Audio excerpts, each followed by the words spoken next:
How's it going, gamers? My name is Dan and welcome back to Twitch Tutorials.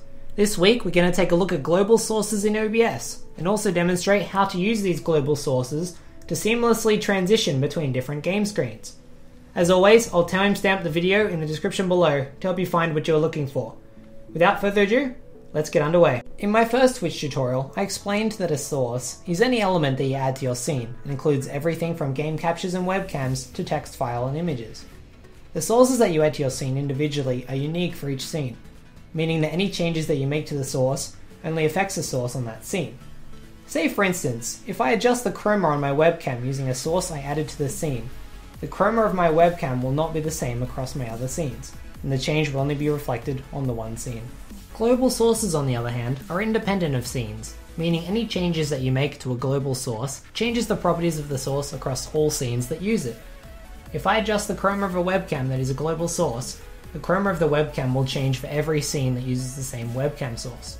With me so far? Global sources are great as they allow you to easily control the sources that span across multiple scenes without having to manipulate each source individually. Say you choose to swap games mid-broadcast, but you have multiple scenes that show your game screen and you don't want to change them all. Here's how it works. Regular sources are created only when the scene is created, and stops generating when the scene is changed. Global sources are generated when they are first used, and are stopped only when a stream ends.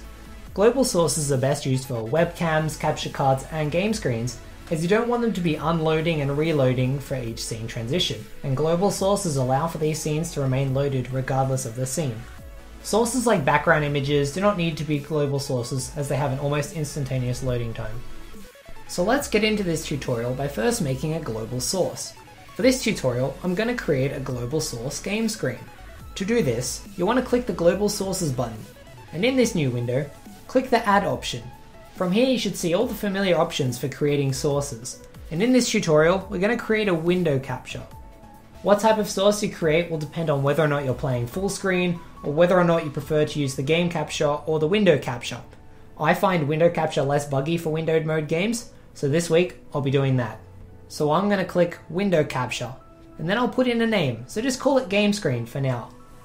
After you've done this, you'll end up on the window capture property screen that we've seen in our previous tutorials.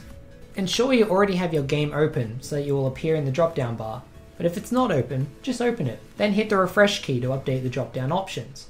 From here you're going to select the source that you want to assign to the global source. In my case, Portal. And then hit OK. From here, hit OK once more. Now you have created a global source, but if you hit preview, you'll notice that nothing has happened. That's because you need to add the source to the game screen. We're going to do this the way we normally would. Just right click inside the sources box, and this time we're going to go add, global source, game screen. Keep the name and hit OK. And now you should see your game on the preview screen. I created a second game screen, and I'm going to create the same game screen on the second scene in the exact same way. Notice how I have numbered the two different game screens with a red number in the corner. The two scenes are drawing from the same global source, that is, the game portal. One feature of global sources is manipulating the same source on multiple scenes simultaneously. Let's pretend that the game screen is a webcam and we wanted to enable chroma on it. To do this, we would click global source, select the game screen source, then hit properties. In the setting, we could click color and enable the chroma, but since this is a demonstration, I'll just leave it as white and hit OK, then hit OK again. See the leaks in the image that show the background? Now look what happens when I swap to screen 2. They're identical. Global sources will carry over any properties assigned to them in the properties menu. For more information on using chroma key and webcams, consult my previous Twitch tutorial on webcams and green screens by clicking the card that just appeared on screen. Since that little demonstration is over, let's fix this screen and carry on. Now that we have a global source, let's find a practical use for them. OBS, unlike XSplit, does not offer you the ability to alter a scene's sources before going live with that scene. So altering a global source from a scene that doesn't use that source is the cleanest way to transition games professionally using OBS. Now I know that may sound confusing, but I'm going to swap over to my current Twitch broadcast layout to better demonstrate this. My broadcast setup currently uses global sources for a handful of things, and today I'm going to demonstrate using a game as a global source, just to show you what I mean. Let's say I'm streaming Portal to a number of viewers, and instead choose to transition to Dishonored, but I don't want to be seen fiddling around and resizing source elements on the screen for each of my scenes in my layout. If I want to seamlessly transition between games, here's what I should do. The very first thing you need to do before going live is go to a scene that does not use any game source on it, which for me is my Be Right Back screen. I'm going to right click in the sources box and go Add Global Source Game Screen to add the Portal game screen we made earlier. From here, name it Game Screen Preload and hit OK. Once you have done that, uncheck the box next to it to hide it from view. I'll explain this in just a moment. Now I am ready to go live with Portal. Once I am finished playing Portal, we are ready to transition to Dishonored. While leaving Portal open, I transition to my Be Right Back screen, but I'll leave Portal open for a moment. Next, I'm going to open Dishonored and click through to the menu so it's ready to start. Now here's where we use the global sources. In OBS, click the Global Sources button and then select the game screen source we created earlier. Hit Properties. If you left your first game open, in my case Portal, you will see the game's name or process under the window drop-down bar. We're now going to change that window from Portal to Dishonored. If you can't see Dishonored in the list, hit the refresh button a time or two and it should appear. Select Dishonored and then hit OK.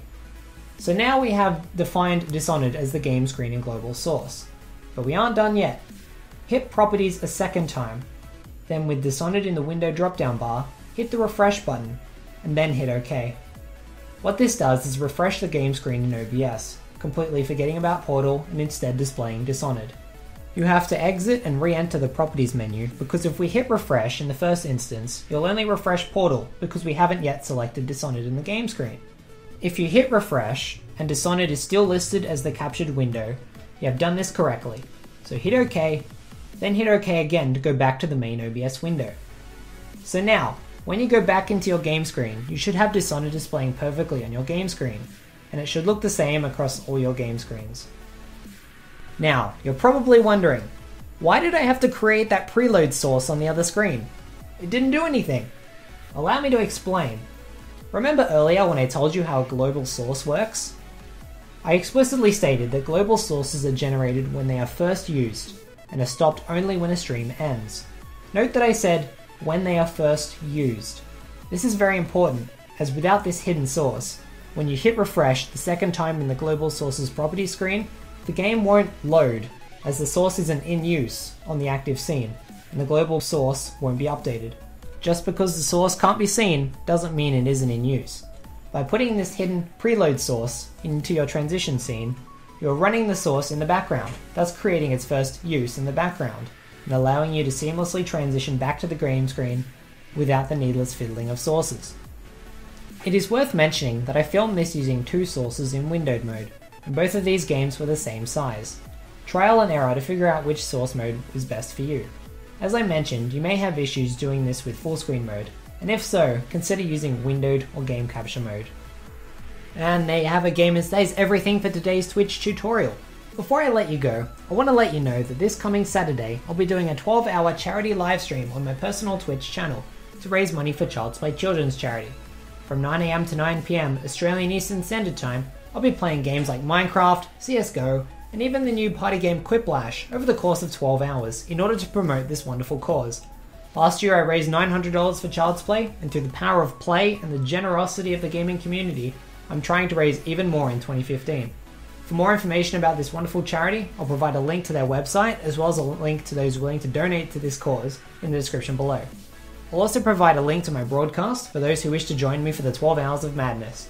Hopefully a few special guests should be dropping by the stream, and I hope to see you there too. There'll be game giveaways and celebrations all day long. It's a lot of fun, and I hope you can make it. For now though, gamers, be sure to subscribe for another Twitch tutorial next week. Until then though, my name is Dan, and thanks for watching. We're gonna make it through.